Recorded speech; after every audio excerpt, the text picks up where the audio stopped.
You see this tower in Tower Defense Simulator? It's the newest coin tower, which is a shocker because that rarely happens. This means this one is special, and I'm here to show you why. And instead of bombarding you with stats, I'll prove to you how good Trapper is with not one, but 3 competitions. From stunning enemies with Trapper's bear traps and Warden's baton, to impaling zombies with deadly spikes and engulfing them in burning bombs, we've got it all covered. I will also recommend you when and how to use Trapper, while of course ranking this unique tower. So get ready to find out, is Trapper really worth it? Well, level 0 spikes are being put up against Millbase because they kind of function the same way. They both leave damage across the track as backup for the DPS. Now, early game was a struggle for these two towers when they were alone, showing that they have strength in numbers. While low-level Trapper spikes aren't too bad, you should shoot for level 2 because these spikes can tank much more than you would expect. I would recommend spikes for crowd control, especially when piled up they can take on much stronger enemies, which is what Millbase is particularly good at. The downside of Millbase is the time the Humvees have to wait for the grass to grow. However, once you reach mid-game, enough money can be spent on quantity, which is the real power. You see, Trapper shines during mid-game as it's fairly expensive for better levels. I recommend grouping them up in a spot where zombies will just walk through the carpet of death. That strat works pretty well for mid-game, which is when Millbase is producing tanks. And to be honest, Trapper is much more reliable than Millbase, but one thing it can't do effectively is weaken bosses, which is why Millbase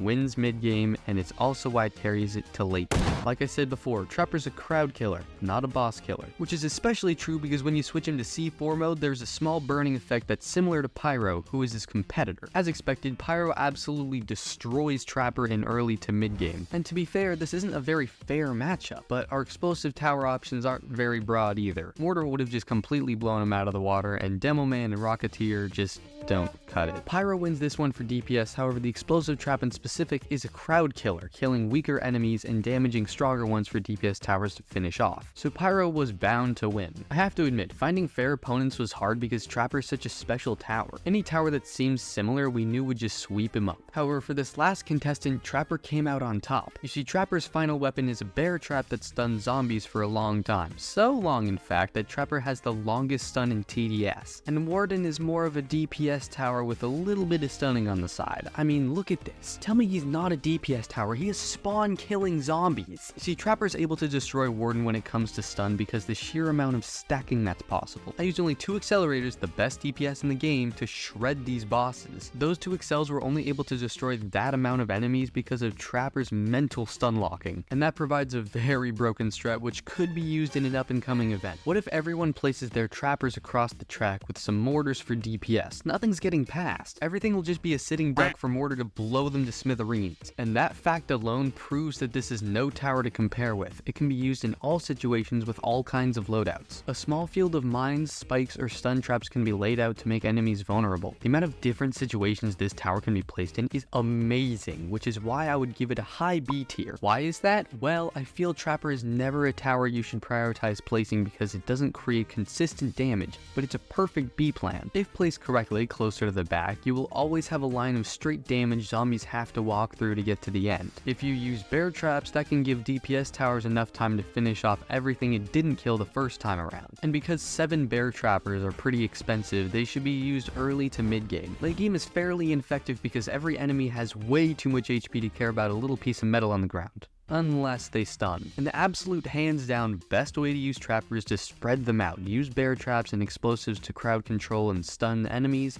and do not prioritize it. Remember, it's a support tower. Focus on towers like Excel or Gold Mini, but which one's the best to use? Well, that's very important to know because they should be used in different situations because the Excel's target lock. You know, when Excel is locked onto an enemy until it's dead, usually killing you. That's why you should know who to grind for. There should be a video that popped up right here that answers that very question. And if the Excel versus Gold Mini video didn't pop up and you're still here, thank you for your time, and I'll see you soon.